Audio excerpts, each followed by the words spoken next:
Okay, hey guys. I'm sorry if you can hear the fan, but it's a little hot in here.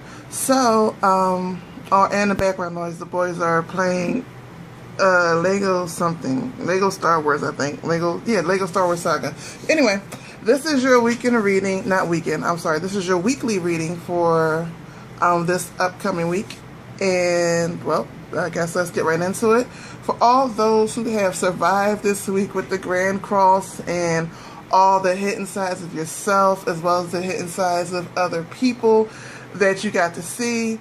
For those who did not commit homicide or suicide, congratulations, you made it through. The energies should be loosening up just a little bit, not much, just a little bit. But you know, this is the year of the horse if we're going by Chinese astrology, and you know that's full of movement. But in order for movement to happen, a path has to be cleared. And just think of it as this is a spiritual path that's being cleared. So let's go right into it. Oh, and I got this new deck. I have a new deck. As you can see, this is the Ask Your Guides deck from somebody. I don't know her name. But I got this deck once again from Glammy. I feel so spoiled every time I go to see Glammy and Marianne because I always come back with something. I feel like they're like their favorite little cousin or something. But anyway, I got this deck amongst other things, and I actually kind of like this deck. I've been playing around with it. But let's turn over this card. This card is Suffering and Divine Teachers, which basically is saying that even though you're suffering now, and a lot of people are still going through stuff, it's not for, it's for a purpose. You know, you're not just going through it just to go through it. It's for a purpose. You're trying to teach yourself something, but you're like putting yourself back in the same place to learn this lesson over and over again because you don't want to go through the motions. And now we have the Imagination and a Child card, along with the Celebration card, which basically means that, you know, the suffering that you went through, if you allowed yourself to go through, you're coming out of it now, and it's time to celebrate. It's time to tap into well, most cards say the inner child. It's like a nice way of saying tap into your solar chakra, which is basically the first chakra that gets activated when you come into this world, because that is the chakra that's connected to the umbilical cord and that the soul passes through until the umbilical cord is the umbilical cord is cut.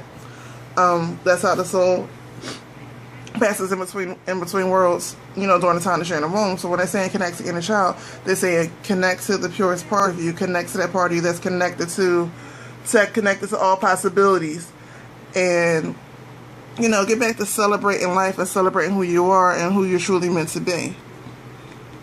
So, and this card, partnerships in love. Now this is partnerships in love, but they're not really talking about a specific person. As you see, this is nature spirits. They may get back to your partnership and your love of nature. Now this doesn't mean for people to go out and hug a tree and stuff like that. It just means to get back connected to the source of who you are, the base of who you are, honoring yourself as well as honoring the nature that makes up your physical body, and the spirit part of you that makes up the spiritual body. And the last card is creativity guides. So once you're back in connection, once you found your inner joy again and find out what you want to be and celebrate that. And by celebrate, don't mean to say I'm happy to be a painter. I mean actually paint. Celebrating who you are is actually doing what you love to do. So once you do that, it will help you bring back into connection to nature, to your spirit guides and all that. And once you do that, the creative juices will open up and start to flow. And where you saw there was no way, you should start to see ideas of how to make it right. Even though you may not think it's possible, let the ideas come to you. And eventually one will come to you where you will think it's physically possible to obtain. And you'll start working on it. So it looks like this is going to be a kind of a mental week.